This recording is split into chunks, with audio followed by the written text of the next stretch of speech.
రీసెంట్‌గా సోషల్ మీడియాలో బాగా వైరల్ అయిన మూవీ 'ఎకో'. ఇదొక మలయాళం మూవీ. మలయాళంలో బ్లాక్ బస్టర్ అయింది. ఆ తర్వాత నెట్‌ఫ్లిక్స్‌లో రిలీజ్ అయింది.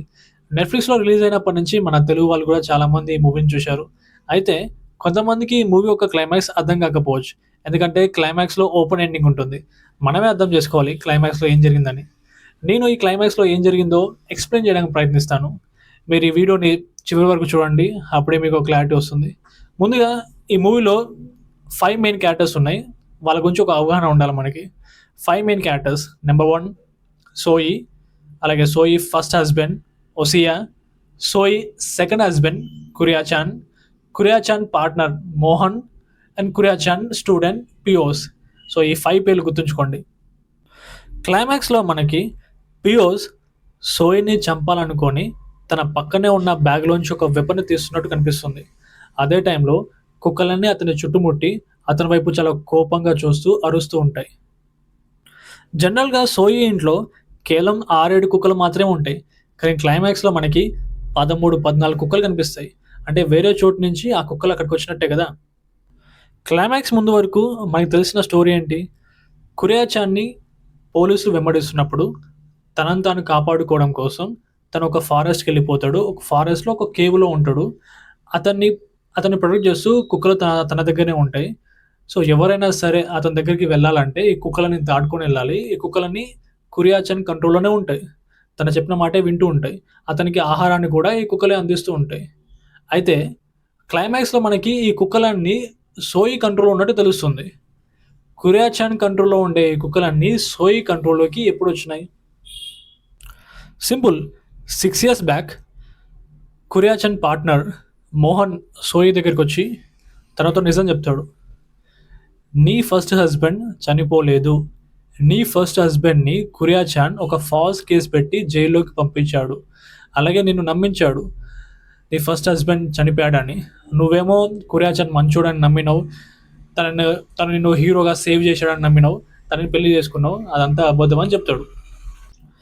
నిజం తెలుసుకున్న సోయి అప్పటినుంచి వీళ్ళిద్దరి మీద రివెంజ్ తీసుకుందామని డిసైడ్ అయిపోతుంది. అందుకోసం కుక్కల్ని ట్రైన్ చేస్తుంది. యాక్చువల్‌గా ఎప్పుడైతే కురియాచాన్ బయట తిరుగుతుంటాడో డిఫరెంట్ పని మీద, ఆ టైంలో సోయే ఆ డాగ్స్‌ని ఫీడ్ చేస్తూ ఉండేది. మనకొక లైన్ గుర్తుంది. డాగ్స్ ఫీడ్ చేసి ఓనర్‌షిప్‌ని క్లెయిమ్ చేసుకుంటామని. సో, రోజు ఈవిడే ఫీడింగ్ చేసేది. ఈవిడే కుక్కల్ని చాలా జాగ్రత్తగా చూసుకునేది. రోజులు గడిచే కొద్దీ కుక్కలకి అండ్ సోయి మధ్య బాండింగ్ పెరిగిపోయింది. ఇక నుంచి ఆవిడనే మాస్టర్ అయిపోయింది కుక్కలకి. ఎప్పుడైతే కురియాచాన్ గుహలోకెళ్ళిపోతాడో అప్పుడు అతన్ని ట్రాప్ చేస్తుంది. అందులోంచి బయటికి రాకుండా. కుక్కలకి ఆర్డర్ చేస్తుంది. ఒకవేళ కురియాచాన్ గుహలోంచి బయటకొస్తే అతన్ని కర్రీ చేయమని. తనకున్న భయంతోటి కురియాచాన్ ఆ గుహలోంచి ఎప్పటికి బయటికి రాలేకపోతుంటాడు. సో, క్లైమాక్స్‌లో ఏం జరిగిందంటే సోయి తను రివెంజ్ కోసం ఫస్ట్ మోహన్‌ని చంపేసింది. అలాగే క్లైమాక్స్‌లో ఇలాగే చెప్పినట్టు ఎప్పుడు 6, 7 కుక్కలు మాత్రమే ఉండేయి. ఈసారి 13, 14 కుక్కలు కనిపిస్తున్నాయి. ఎందుకంటే సోయి కురియాచాన్‌ని కూడా చంపేసి ఇంటికొచ్చేయండి అని చెప్పేసింది ఆ కుక్కలకి. అందుకే కుక్కలన్నీ కురియాచాన్‌ని చంపేసినాయి అండ్ ఇంటికొచ్చేసినాయి. సో, తన రివెంజ్ కంప్లీట్ అయిపోయింది. తనని మోసం చేసినందుకు మోహన్‌ని అండ్ కురియాచాన్‌ని ఇద్దరిని సోయి చంపేసింది. ఇక మిగిలింది పియోస్ మాత్రమే. నా థియరీ ప్రకారం సోయి పియోస్‌ను చంపేస్తుంది. దాంతో ఇక తనని ఎదిరించే వాళ్ళు ఎవరు ఉండరు. కురియాచాన్ చనిపోయిండు, మోహన్ చనిపోయిండు అండ్ పియోస్ కూడా చనిపోతాడు. దాంతో తను కుక్కలకి సోలో మాస్టర్‌గా ఉంటుంది. అలాగే తనని చంపేవాళ్ళు ఇంకా ఎవరు ఉండరు.